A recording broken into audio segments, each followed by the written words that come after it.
নমস্কার। জ্যোতিষ বিজ্ঞানে আমি আছি প্রিয়াঙ্কা শাস্ত্রী। ২৯ জুলাই থেকে ৪ আগস্ট পর্যন্ত বৃষরাশি যারা জাতক জাতিকা আছেন, তাদের আর্থিক দিক দিয়ে কিন্তু খুব ভালো একটা সময় যাচ্ছে এবং যাবে এবং কোনো রকম বড় কিছু সমস্যার মধ্যে দিয়ে পড়তে হবে না। আর দ্বিতীয়ত হচ্ছে একাদশে রাহু থাকাকালীন আর্থিক দিক দিয়ে কিন্তু লাভবান হবেন। পুরনো কোনো জিনিস থাকলে সেটাকে রিমডেলিং করার জন্যে বা নতুন করে তাকে তৈরি করার জন্যে টাকা বিনিয়োগ করতে হতে পারে। কিন্তু নতুন পরিকল্পনা তার সঙ্গে কিন্তু আসবে। সেই কারণে আর্থিক দিক থেকে আপনারা কিন্তু আ লাভবান হলে কিন্তু একটা নতুন মানে পুরনো কিছুর উপর পরিকল্পনা করার যে চেষ্টা বা প্রচেষ্টা যেটাই বলুন না কেন সেটা কিন্তু আপনারা করতে পারবেন। সুতরাং বিনিয়োগ যেমন আপনি করবেন তেমনি কিন্তু আর্থিক সুযোগ সুবিধাগুলোও কিন্তু আপনারা পাবেন।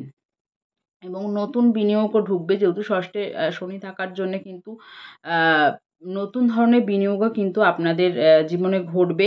তবে যেটা হচ্ছে ছোট, ছোট ব্যাপারে খুব বিরক্তি প্রকাশ হবে।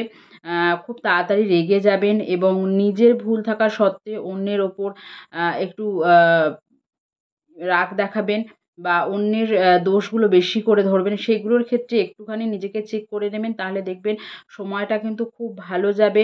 আর হ্যাঁ, যদি বাড়ি কেনার কোনো রকম প্রচেষ্টা থাকে, যদি কারোর বাড়ি কেনা বা বাড়ি তৈরি করা সেক্ষেত্রে কিন্তু নতুন প্রকল্প, নতুন আলোচনা বা বাড়ির সাপোর্ট সমস্ত কিছু কিন্তু ওই টাইমে আপনারা পাবেন।